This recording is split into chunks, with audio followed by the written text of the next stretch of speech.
Дали партијата Десна ќе ги преживее двете убиства за кои е осомничен нивниот лидер? Избеганиот Палевски Палчо зависи од судот и обвинителството. До обвинителството се уште нема иницијатива за гаснење и забрана на партијата за да покренат постапка. Оттаму ни велат дека за трите услови за забрана за партија, ако таа повикува на насилно уривање на уставниот поредок, потикнува или повикува на воена агресија или пак разгорува национална, расна или верска омраза, треба да има кривична постапка која доколку обезбеди докази, тогаш би почнала постапката за забрана и гаснење на партијата пред граѓански суд.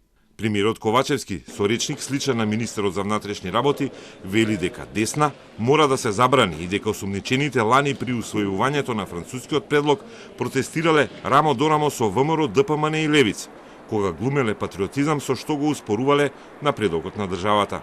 Де факто и де јуре се работи за една антимакедонска, се работи за една партија која што представува класично досторничко здружување, чии исто членови прво не само што починија грозоморно убиство на чело со претседателот на партијата, туку и во текот на изминатиот период тие учествуваа во организирањето заедно со другите партии од опозицијата на најголемите нереди во државата.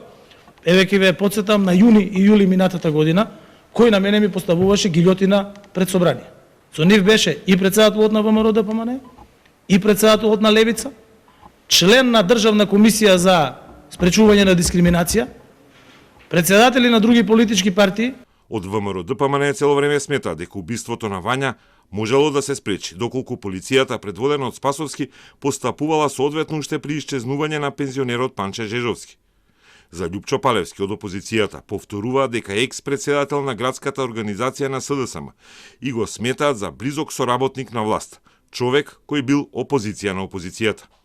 Палевски уште е во екстрадицијски притвор во Турција, а во вчерашното издание на Код на Телма беше објавено дека тој во Белград добил пари од Швајцарија пред да го продолжи бегството кон Турција.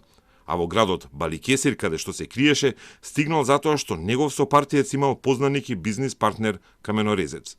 Најмалку една разузнавачка агенција од Македонија имала интерес за активностите на Палевски и партијата Десна, а за емисијата Код високо позициониран представник на службата потврди дека сите сознанија се доставени до истрагата за двете убиства.